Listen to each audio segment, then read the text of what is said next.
mi nombre es Vichy Oshishé, secretaria de Pueblos Originarios del Comité Ejecutivo Nacional de Morena. Les doy la más cordial bienvenida a Tejiendo Diálogos. En este programa dialogaremos sobre el turismo y comunidad. Conoceremos diferentes prácticas de turismo y sus repercusiones en los pueblos originarios, así como las prácticas de turismo respetuosos del medio ambiente y de las comunidades. Nuestra invitada el día de hoy es Analí Jiménez Ortiz, consultora independiente en turismo y creadora del proyecto Masehuacihuatl, Turismo con Bioculturalidad. Analí, me gustaría comenzar preguntándote en qué consiste el proyecto que realizas ahora, el día de hoy, y por qué se llama Masehuacihuatl. ¿Cuál es el significado? Bueno, Masehuacihuatl significa mujer indígena en náhuatl. Surge porque yo tengo un interés en generar un turismo más responsable dentro de las zonas rurales, donde se llevan a cabo proyectos de turismo de naturaleza. ¿Por qué no me gusta llamarles turismo de naturaleza? Porque viene de una estructura de sector, de una política pública muy cuadrada, donde enfoca el turismo de naturaleza en actividades muy específicas, ¿no? Turismo rural, ecoturismo y turismo de aventura, hablando solamente de las actividades que se llevan a cabo dentro de ese turismo, pero no habla de las personas que lo ejecutan. Entonces, hay una parte que se les debe de dar la importancia a estos pueblos, a estas comunidades donde se realiza ese tipo de turismo y que se les tiene que nombrar. Entonces, por eso es de que surge esta idea de generar consultorías. Yo me considero técnica de campo, de turismo, consultorías enfocadas a proyectos que puedan darle este enfoque biocultural a su proyecto de turismo, ¿no? La bioculturalidad o el término de bioculturalidad es un poquito complicado a veces de comprender, pero sí se puede comprender, ¿no? El patrimonio biocultural que tiene México es demasiado extenso y se resumen un poquito, o a grandes rasgos, se resumen en dos elementos importantes: la cultura y la naturaleza o el medio ambiente, ¿no? Cómo están fundidas estas dos características en espacios donde están las comunidades, donde están pueblos originarios y donde a veces ahí están implementados proyectos de turismo. Okay. Entonces, de ahí surge la idea de tomarle la participación a los pueblos originarios en proyectos de turismo y no solamente verlos como una actividad y la importancia que tienen dentro de este turismo, ¿no? Que ellos son la parte fundamental y no solamente un acompañamiento. Así es, y que hay espacios en los que, por ejemplo, el turismo fue como muy dictado, muy así de que tiene que haber turismo, pero no se tomó en consenso a la comunidad, ¿no? No se les preguntó que si estaban dispuestos a abrirse a este espacio, a este tipo de dinámica social que implica el turismo en un espacio rural, ¿no? Entonces, muchas de las ocasiones en algunos proyectos se ha visto que pues no han fructiferado precisamente porque pues la participación de la comunidad es nula. ¿Y por qué es nula? Porque no se le fue consensuado, no se le fue preguntado, solamente se le fue impuesto. Recientemente nos acabas de hablar sobre un poquito esta relación del turismo con los pueblos originarios y le hiciste una reflexión de que nunca se les ha consultado, no ha existido una consulta para el turismo en las comunidades, en los pueblos originarios, y en ese sentido me gustaría preguntarte ¿cuáles son los modelos o las formas del turismo que han existido en México? Bueno, históricamente México tiene su aparición de turismo es compleja porque el turismo a nivel mundial siempre ha sido un fenómeno social, no ha sido un fenómeno resulta después un fenómeno económico, de migración, etcétera, pero en sí es un fenómeno social que nadie dijo, ay, hoy voy a hacer turismo, ¿no? En México sucede exactamente lo mismo. En México empieza a surgir el turismo a partir de los años 20, más o menos, cuando en Estados Unidos existen las leyes de prohibición del alcohol principalmente. Entonces, ¿esto qué genera? El efecto que genera es de que en México empiecen a bajar los norteamericanos, y se posicionan en lo que es Tijuana y Acapulco, ¿no? Principalmente los actores de Acapulco se enfocan más en Acapulco y otros tipos de personas se van mucho a Tijuana. Entonces empiezan a recibir mucha gente y empiezan a surgir pues espacios donde puedan hospedarse, espacios donde puedan estar establecimientos de bebida y comida, ¿no? Entonces, esto que genera que pues el gobierno diga, Chihuahuas, tenemos una opción económica, ¿no? Que no la habíamos potencializado. Sin embargo, pues las políticas que empieza a generar el gobierno federal es impulsado en 3 elementos importantes, ¿no? Promoción, infraestructura y apoyos para los proyectos turísticos. Pero ¿cuáles son los proyectos turísticos válidos en ese momento? Pues es principalmente todo lo que es el turismo de sol y playa, ¿no? De hecho, hay una característica muy marcada de los gobiernos que han impulsado este turismo o el turismo en general en México. Por ejemplo, el gobierno priista fue muy enfocado en generar en impulsar mucho el turismo de sol y playa precisamente para cuestiones de estatus, ¿no? Para dar esta visión al mundo de que México era un país de primer mundo.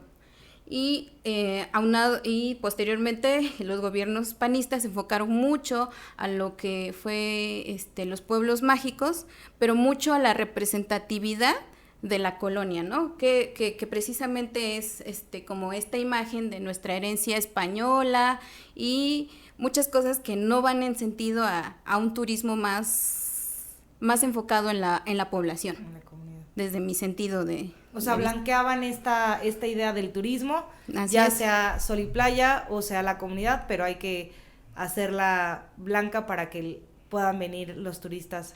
Entonces se blanquea el turismo y empezamos a tener esta idea de ser un turismo de servilismo hacia los turistas. Nosotros los mexicanos tenemos que servir lo que ellos desean, lo que ellos buscan dentro de su turismo.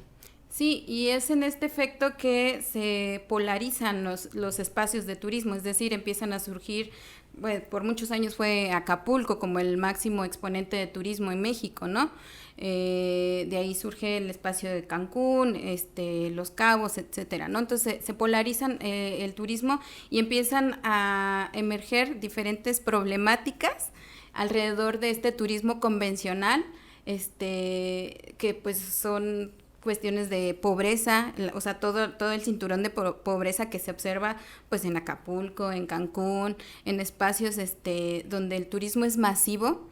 Entonces, toda esa situación genera que el gobierno nada más se enfoque, como ya te dije, en 3 cuestiones nada más: infraestructura, promoción, y surge ahí el programa el famoso Fonatur, ¿no? Que apoyaba mucho a estos centros de turismo.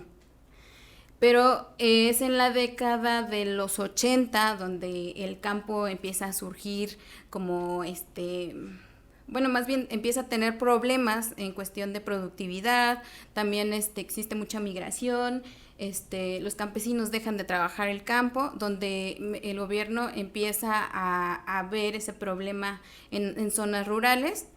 Y al mismo tiempo surge lo que es la Agenda 21, entonces tienen que hablar sobre México para querer competir como un país de primer mundo, pues ¿qué es lo que hace? Se mete al rollo del desarrollo sustentable, ¿no? Y también del cuidado del medio ambiente. Entonces pues empiezan a promover que en los espacios de zonas rurales se empiece a enfocar el turismo alternativo. Y surge así, por eso hay un montón de confusión en esos términos, surge así y se le denomina así porque es alterno al turismo de sol y playa. Por eso se llama turismo alternativo. Esto nace como una solución por parte del gobierno que quieren realizar, como una solución al campo y una solución a que no solamente se quede el turismo de sol y playa, sino buscar una solución para poder tener un desarrollo económico en estas zonas. Así es, todo lo que son los 80, los 90 y parte de los 2000 empieza este efecto del cabañismo, ¿no?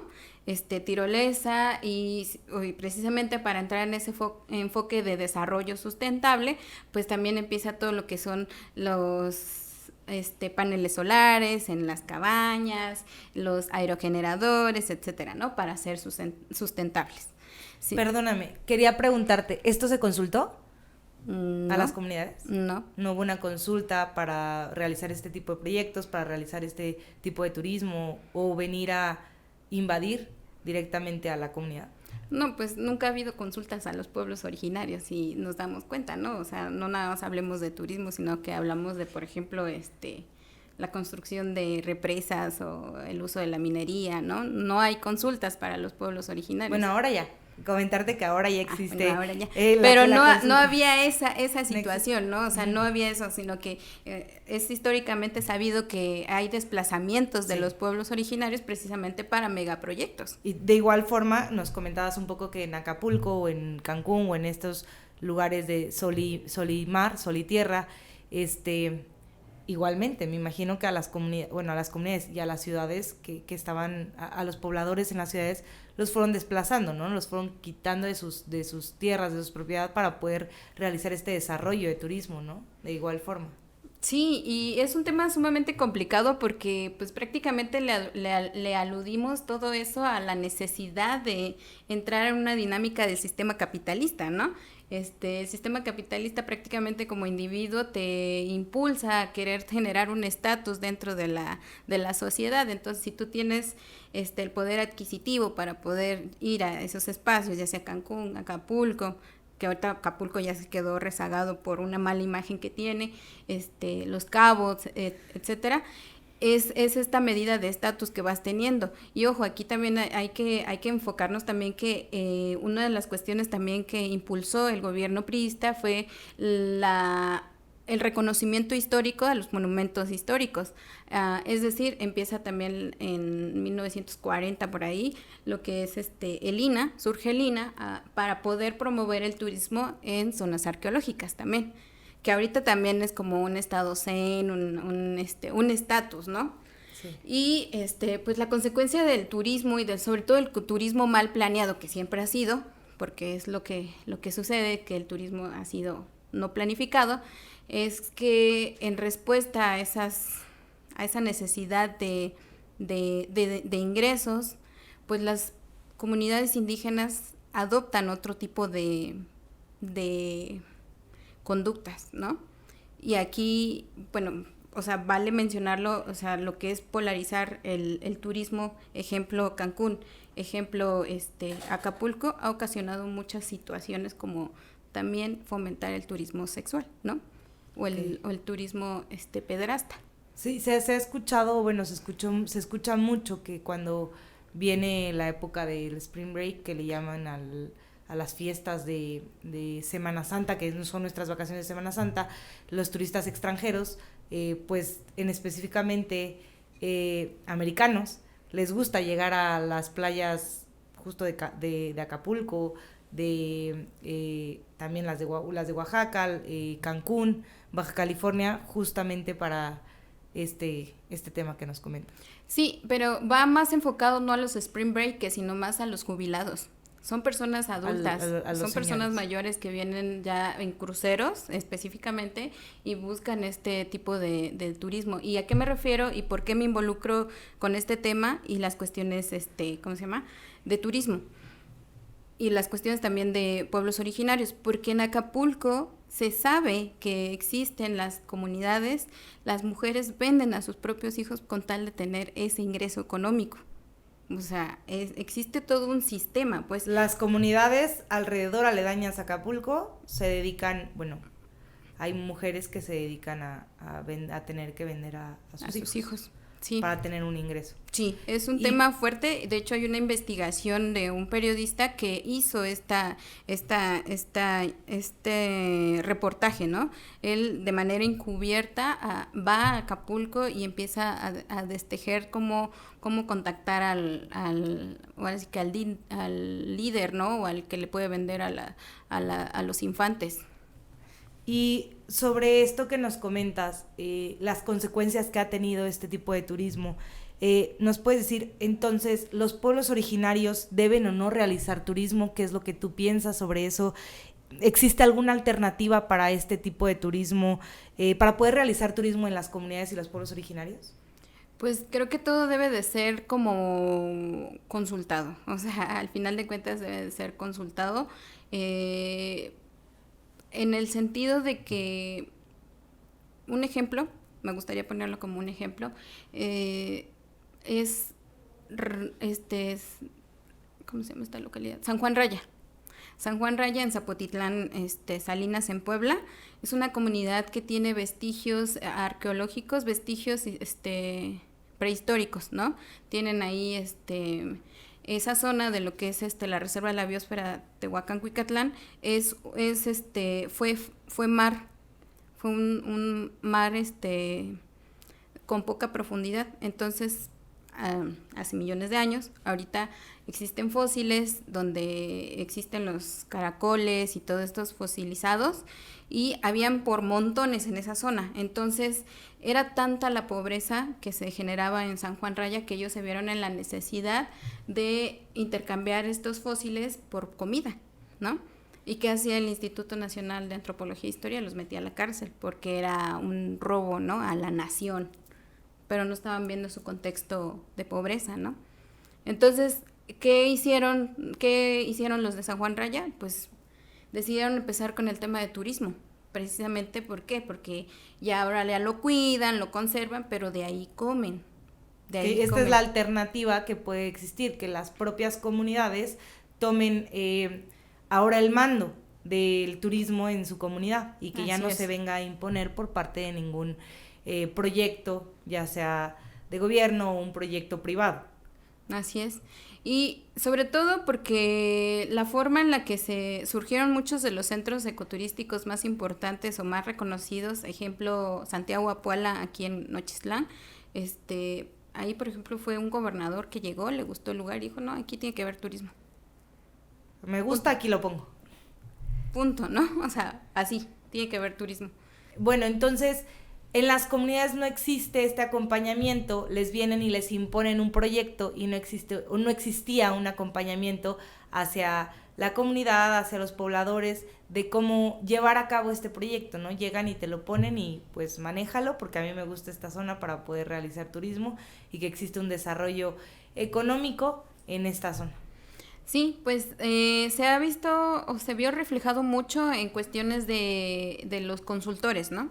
Que te digo, en este ámbito de turismo en zonas rurales existimos muchos consultores y muchos consultores conocíamos específicamente los programas que venían fomentados por CDI principalmente, ¿no? Que CDI fue uno de los principales programas más bien instituciones que fomentaron el turismo en zonas rurales. Tenías que meter un proyecto, ese proyecto se sustentaba más en la cuestión arquitectónica, ¿no? Que eso pesara más, es decir, que tuvieras que presentar en tu proyecto una estructura de diseño de cabañas, de modificaciones, y así te otorgaban la imagen, cómo se veía. Te otorgaban ese financiamiento. Y no pesaba la cuestión de capacitación, de consulta, de ir armando específicamente los servicios turísticos que iban a generar o los productos turísticos que iban a emerger de esa comunidad, ¿no? Se enfocaban 100% casi en la cuestión arquitectónica, es decir, cabañas. Hace un rato me comentabas sobre este tema de cómo les imponen, y bueno, lo acabamos de tocar, de cómo les imponen el turismo a las comunidades, y me gustaría que te nos comentaras sobre estos casos exitosos, o podríamos llamarle, pues sí, exitosos dentro de turismo que benefician a las comunidades, y lo toco porque hay un tema del turismo que me gustaría, o a mí me llama mucho la atención, y es el caso de la experiencia que hemos tenido aquí en Oaxaca con San Mateo Río Hondo, que pues sabemos que para poder llegar a la playa tenemos que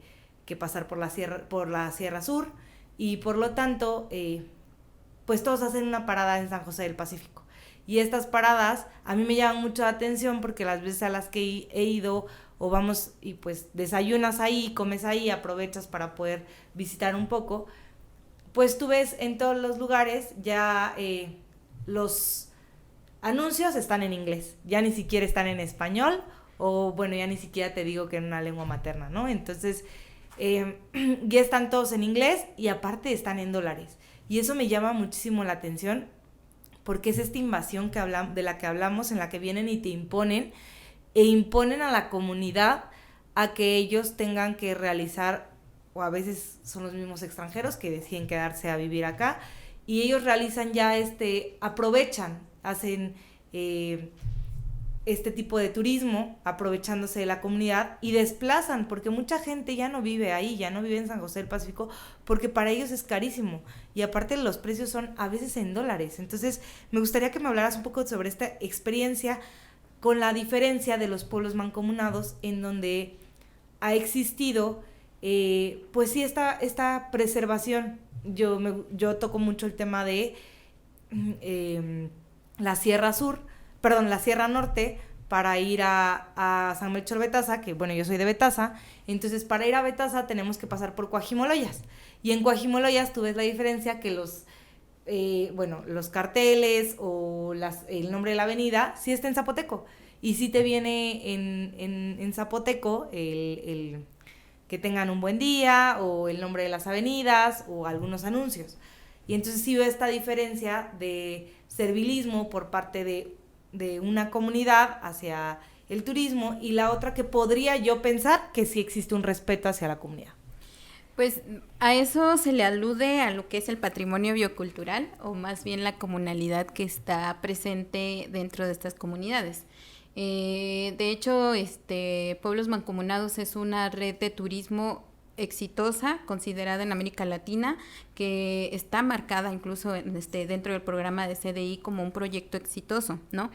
Pueblos mancomunados no solamente es la cuestión de turismo, que ahorita es lo que más se enfocan. Los pueblos mancomunados tienen esta hermandad de esta línea de la Sierra Norte, que están unidos principalmente por el territorio.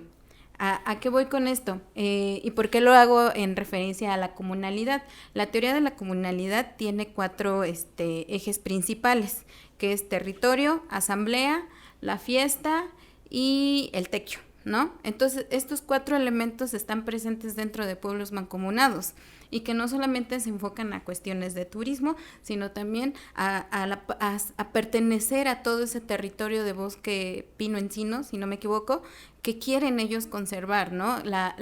Cómo la población de pueblos mancomunados sigue ligada a su espacio natural.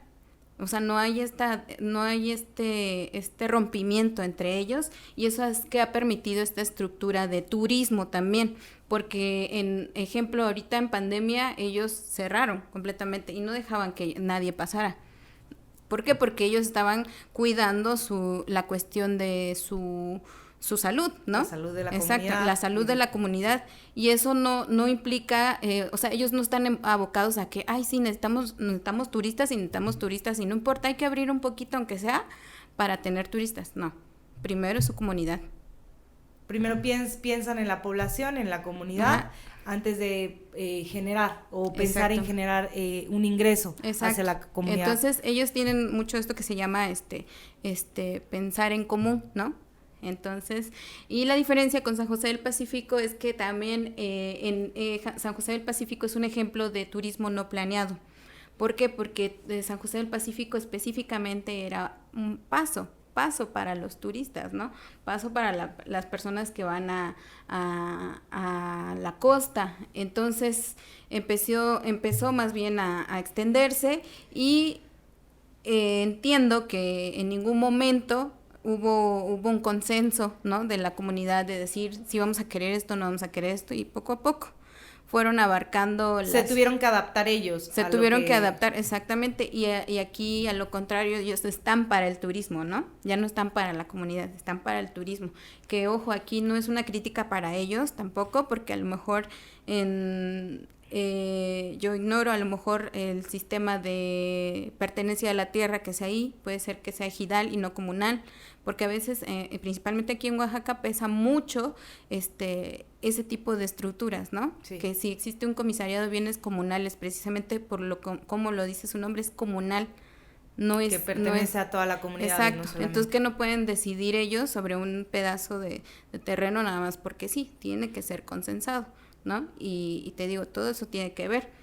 Ahora, en cuestiones de turismo exitoso, o más bien me gustaría llamarlo un turismo de naturaleza más orgánico, o más bien turismo biocultural, sí podríamos tener, al menos en referencia, 2 ejemplos. Una es la comunidad de San Martín del Valle, en Puebla, que pertenece al municipio de Zapotitlán Salinas. En Zapotitlán Salinas tenemos lo que es el jardín botánico Elia Bravo Hollis, lo que ha generado, por la importancia de la biodiversidad dentro de la reserva de la biosfera, ha generado muchísima atracción turística. Entonces, San Martín del Valle observa que el turismo es benéfico económicamente para Zapotitlán. Entonces, quieren iniciar este proceso y ellos mismos empiezan con el proceso, lo consultan en asamblea, se aprueba, se genera un comité de turismo, designan personas que, pues obviamente, presidente, secretario, tesorero, y empiezan a convocar a lo que es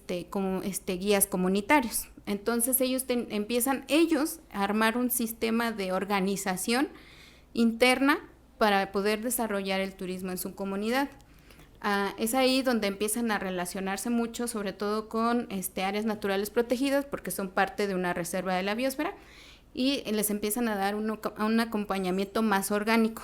No es de que la institución llegó ahí, sino que ellos buscaron a la institución. Justo te iba a preguntar, perdón, eso. ¿Este tipo de proyectos, las comunidades lo buscarían? ¿O el primer paso es que la comunidad busque a las instituciones o que para que no exista esta invasión de llegar con un proyecto a la comunidad? Sí, tendría que ser lo más orgánico posible, ¿no? Sí se puede llegar con esta historia, más bien con la idea y todo, pero siempre que entiendan todo lo que conlleva el turismo en sus espacios. Y otro caso también que podría mencionar aquí es Villa Díaz Ordaz, aquí en Oaxaca, que igual ha tenido este interés de turismo precisamente porque está rodeado de otros espacios donde hay cabañas y todo, y su primera idea era eso, ¿no? Cabañas. Pero al estar muy relacionados con lo que son áreas naturales protegidas, ellos decidieron que su espacio natural se convirtiera en un ADBC. ¿Qué es un ADBC? Es un área destinada voluntariamente a la conservación, así como lo dice, voluntariamente a la conservación, y se dieron cuenta que en su espacio natural albergan ellos bastantes felinos, ¿no? Como lo son el puma, el jaguar, que son depredadores importantes en América Latina. Entonces la conservación y la preservación de estos grandes felinos en América Latina hace que ellos repiensen este tema del turismo y lo hagan desde otro enfoque, ¿no? Con ayuda de otras instituciones. Y sí tienen un mirador de cristal y todo, y sobre todo se han enfocado en senderos, ¿no? En senderos. ¿Por qué? Para que no sea invasivo la visita hacia su espacio natural. Okay. Es decir, que tenga que ir con un guía, tienen que ir con un guía específicamente y que sepan específicamente a qué zona, ¿no? Porque para no impactar en el espacio de la conservación de estas especies. Ahorita nos decías que se tienen que organizar las comunidades, ¿no? Para que exista este tipo de turismo biocultural, no le llamemos exitoso, pero a lo mejor efectivo hacia la comunidad. Es primero se organiza la comunidad, pero después de esta organización, ¿quién más participa? ¿Quiénes son los que participan dentro de este proyecto? Pues ahí entro yo como consultora, ¿no? Precisamente ese es el acompañamiento al que yo me dedico, ¿no? A que esta comunidad, ejemplo, yo trabajé de cerca con San Martín del Valle, y ellos me dijeron, no, pues necesitamos un nuevo sendero. Ya tenemos el sendero de los Sotolines, queremos otro en el Parque de los Arrecifes, ¿no? Y ya, entonces pues hacemos visitas y todo, y hacemos el levantamiento del sendero. Ellos van emergiendo sus ideas, ¿no? Porque te digo, esta zona era mar Somero, entonces uno de ellos decía, no, yo quiero un barco aquí, ¿no? Así grandote, ¿no? ¿Y qué pasa con esto? Pues rompe con el paisaje, ¿no? Pero yo le voy a decir, no, es que el barco no va, ¿no? Entonces les empiezo a hablar sobre lo que es la armonía del paisaje, de cómo no romperla de ese tipo, entonces, y ellos van detectando, y sobre todo hicimos un ejercicio de trabajo colectivo, con el comité, donde armamos el sendero, ¿no? Ellos determinaron como que los puntos más atractivos del sendero, qué es lo que iban a comentar ahí, porque la información histórica y de diversidad natural, ellos ya lo tienen súper bien manejado, ¿no? Sí, o sea, reconocen la importancia de su espacio natural, entonces pues nada más como apoyarles, ¿no? ¿Y qué sigue con esto? Pues también un plan de acción. Este plan de acción que conlleva generar acciones específicas, ¿no? Si queremos, ejemplo, generar a 2 años 3 productos turísticos, ¿qué es lo que necesitamos, no? Pues caminar el sendero, hacer el levantamiento, etcétera. ¿Quiénes nos apoyan? No, pues puede ser CONAM, puede ser el INPI ahorita, ¿no? Medio ambiente, que antes era Semarnat, y etcétera, ¿no? Ellos van identificando qué actores pueden apoyarlos a ellos. Entonces ya de esa forma se busca que ellos tengan esa autonomía como comité de turismo y que, por ejemplo, el nuevo comité de turismo que entre pueda trabajar con ese plan de acción. Y que exista una continuidad, ¿no? Exacto, que le den la continuidad y que sepan más o menos orientados a qué instituciones se pueden acercar. Cambiándote un poquito el tema, ya vimos ejemplos exitosos, o bueno, ¿cómo le llamaste? Turismo biocultural orgánico. Orgánico. No, y está bien, creo que hay que respetar también las normas para no etiquetar dentro de este tipo de turismo. Ahora me gustaría que nos contaras, o bueno, la perspectiva de cuáles son para ti las problemáticas en las que se han enfrentado estas comunidades cuando, pues, un poquito en el contexto en el turismo que existía, nos comentabas hace rato el turismo neoliberal que existía. ¿Cuáles fueron estas problemáticas a las que se enfrentaron en esta búsqueda? Porque al final de cuentas creo que fue una búsqueda solamente de un beneficio económico. Pues problemáticas un poquito más enfocado de lo que más se ha visto es el abandono de estos proyectos, ¿no? O que estos proyectos no hayan tenido el crecimiento orgánico para llegar a un punto de establecimiento. ¿A qué me refiero? Ejemplo, Apuala tiene muy, muy fuertes sus atractivos turísticos. ¿Cuáles son sus atractivos turísticos? Pues es la cascada Cola de Serpiente, las Peñas Gemelas y las grutas, ¿no? Entonces ellos ya no necesitan de promoción porque la gente les llega por montones. Sin embargo, su estructura interna es donde a veces sí me cuesta a mí entenderlas, ¿no? ¿Por qué? Porque el acceso a la comunidad creo que te cobran 50 pesos por persona. Y tú puedes recorrer las Peñas Gemelas, las grutas y la cascada Cola de Serpiente pues en mediodía, ¿no? Entonces llegan estas agencias de viajes que les cobran a los turistas 1,500 el día, ¿no?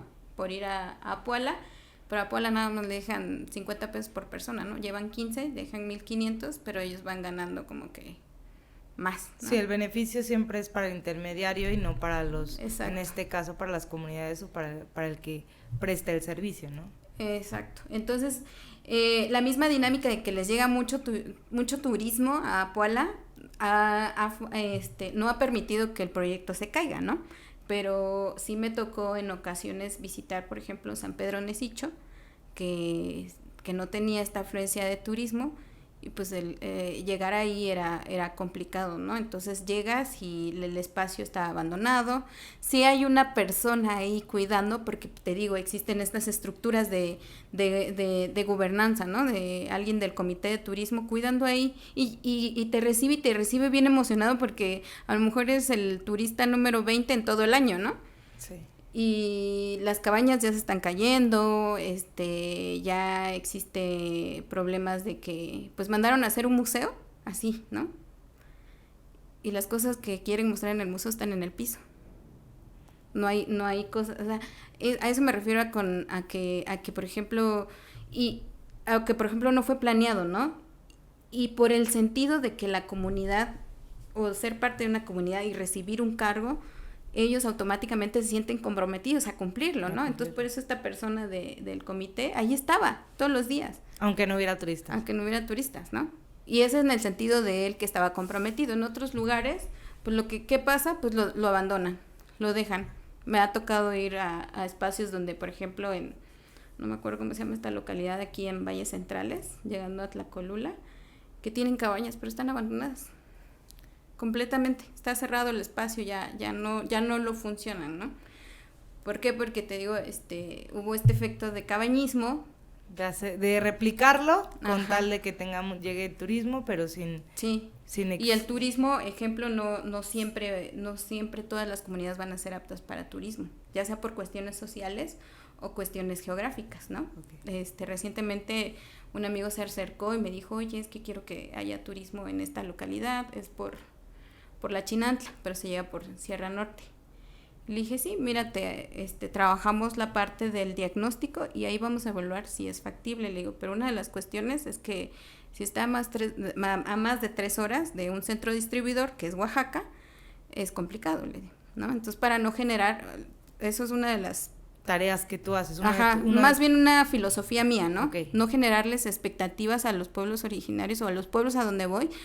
Sí, el turismo les va a traer y les va a solucionar. Sí, venderles una idea que no va a poder funcionar y no existe. Creo que eso es parte de ser consultor, tener esa ética, ¿no? De no generarles expectativas de ese sentido. Y esa con tal también... de que me digan, sí queremos que seas nuestra consultora y yo pueda generar un beneficio económico. El beneficio económico y bajar el recurso económico y ya les hago su proyecto y ya, yo me voy, ¿no? Sí.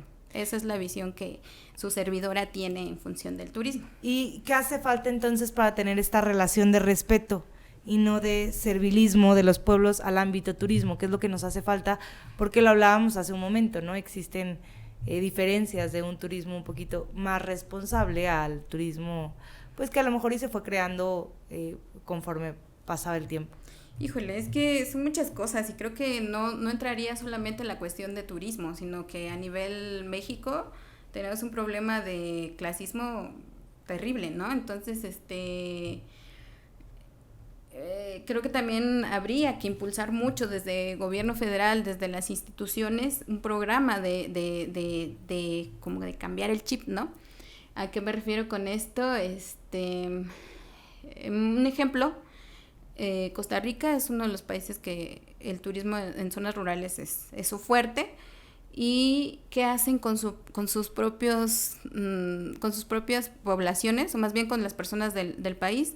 Hay personas de Costa Rica que entran gratis a los parques nacionales y todo eso, y tú como extranjero pagas, ¿no? Aquí en México no. Aquí en México eres extranjero, eres nacional, pagas lo mismo. Uno de los lugares donde sí se aplica esto es, ejemplo, Orizaba. Orizaba, si eres orizabeño, te pagas 50 pesos a entrar al Biori, ¿no?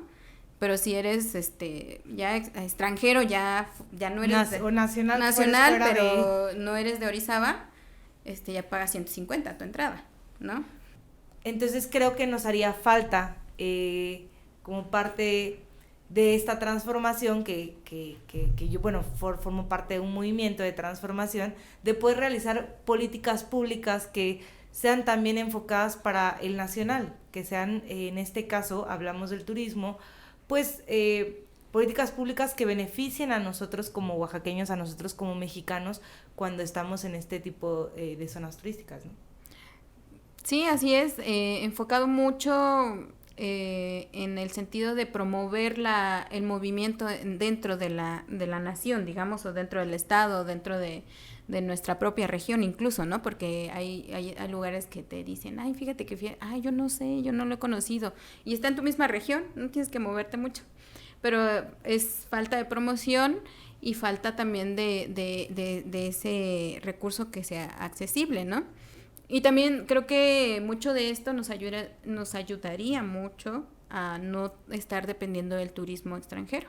Sí, claro. Que también es algo que se busca, o que más bien me gustaría que se regulara, ¿no? La estancia de los extranjeros en México. Creo que esto que comentas, y me gustaría compararlo a lo mejor con este proyecto que ha realizado el presidente de México, el licenciado Andrés Manuel López Obrador, ahora con el Tren Maya. Hablábamos voy a recapitular rapidísimo, que hablábamos que no existía como este respeto en los gobiernos neoliberales, gobiernos anteriores, en donde no se les consultaba a los pueblos y a las comunidades indígenas sobre los proyectos que iban a realizar en sus comunidades.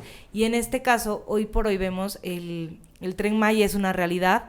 El 1 de diciembre se inaugura al cumplir 5 años de este gobierno, y donde existe ahora obviamente con instituciones como el INPI, esta consulta a los pueblos y comunidades indígenas, en donde sí existió una consulta para realizar este Tren Maya, no fue una imposición por parte del gobierno, y que existe también estos proyectos, realizan proyectos para que las comunidades sean las que construyan este Tren Maya, que participen dentro de este proyecto, y que también creo y lo considero que es para el turismo nacional, donde un lugar donde podamos nosotros poder recorrer esta zona sin necesariamente a lo mejor gastarnos los millones en poder, lo comentamos hace un momento, ir a lo mejor a Cancún y tener que subir nuestras fotos para tener un estatus social y formar parte de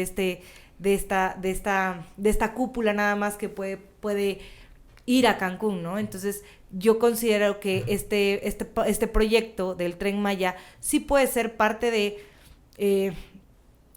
porque recorre desde Tabasco hasta Quintana Roo, pasando por Campeche, pasando por Mérida, pasa por 4 estados. Entonces tiene esta forma de poder realizar el turismo, y no solamente en estos estados, ¿no? Creo que también afortunadamente podría decirse que se nos salpica a Chiapas, a Oaxaca y a Veracruz, porque al final de cuentas, pues para que nosotros no existía una conexión con nosotros como nacionales de poder realizar a lo mejor este trayecto.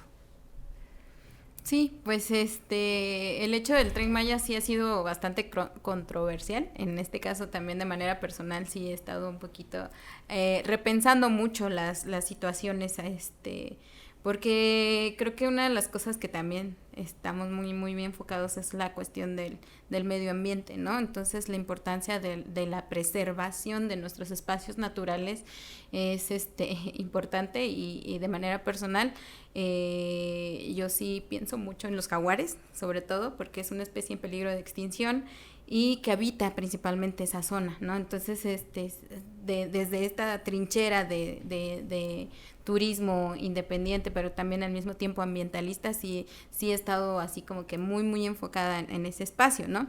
No digo que esté mal, pero sí me gustaría ver un poquito más ese impulso también, esa inyección a medio ambiente, porque es sumamente importante. El cambio climático es real, existe.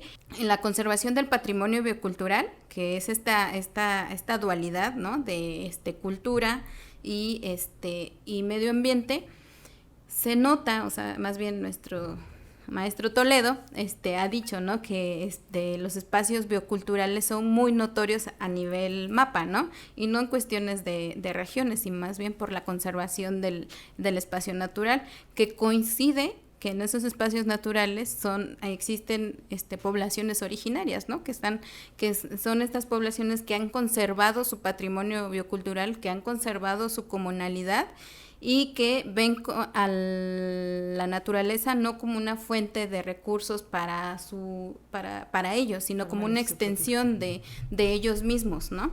Analí, para cerrar este espacio me gustaría terminar con que nos des unos consejos o que nos guíes cómo podemos ser turistas y podemos realizar buenas prácticas de turismo dentro, ahora como lo decía, con el Tren Maya, pero no solo eso, sino con las comunidades y las poblaciones indígenas, y no llegar como invasores, ¿no?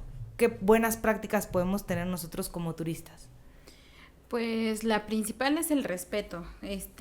Cada que llegamos a un espacio, tratar de buscar o de encontrar, o que más bien ellos nos van a explicar cuál es el reglamento de su espacio, porque también eso es algo que se ha promovido dentro de los espacios naturales, precisamente porque trabajan ellos en áreas naturales. Ejemplo, San José del Chilar aquí en Cuicatlán o Tecomavaca, que trabajan con lo que es la guacamaya verde. Entonces ellos sí tienen un reglamento muy específico de cuántas personas tienen que ir al sendero, cómo tiene que ser la observación de estas aves, porque nosotros vamos de intrusos a un espacio donde no queremos alterar ese espacio. Entonces seguir el reglamento, permanecer con el guía y tratar sobre todo ese espacio natural como si fuera nuestra propia casa, porque en nuestra propia casa no vamos a dejar sucio, no nos gusta verla sucia, no nos gusta verla desordenada, ni que alguien llegue y nos quite cosas, ¿no? Entonces, pues de esa misma forma, hacer estas actividades de observación, de generar el menor impacto. Por ejemplo, si vas a Ixtlán y vas al sendero que baja hacia la gruta y todo, pues no llevarte el pino, ¿cómo se llama? O llevarte flores o llevarte incluso las suculentas, porque precisamente parte de la naturaleza es que emergen las suculentas ahí, ya sea que en las grutas, en la pared, en el piso, y hay gente que las recoge, se las lleva, ¿no? Entonces, toda esa parte de respeto, visualizar esos espacios como si fuera tu propia casa, y que no quieres que la gente te invadan, ni que te quiten, ni que te roben, ni que te ¿cómo se llama? Ensucie, ¿no? Sobre todo. Y bueno, también les aconsejo que en espacios donde hay pueblos originarios, sobre todo, también tener mucho respeto de sus reglamentos internos, del trato a las personas, de no tratarlas como si fueran nuestros sirvientes, porque no lo son, es tratarlas como seres humanos que son, con respeto, que también aprendamos a que si nos dicen que no va a estar abierto, pues no va a estar abierto por cuestiones de su población, porque ellos no están para servirnos a nosotros, sino que nosotros vamos a compartir con ellos. Muchísimas gracias, Analí. Y me gustaría comentarles que nos acaban de dar unos tips para que podamos ser buenos turistas, para que podamos respetar el medio ambiente y a las comunidades indígenas. Pues muchísimas gracias, Analí. Agradecemos estos consejos y agradecemos esta plática que nos has dado de cómo tenemos que respetar no solo el medio ambiente, sino a las poblaciones y a las comunidades cuando nosotros queremos hacer turismo. Los esperamos en el siguiente episodio de Tejiendo Diálogos. Mi nombre es Vishio Shishe. Nos vemos pronto.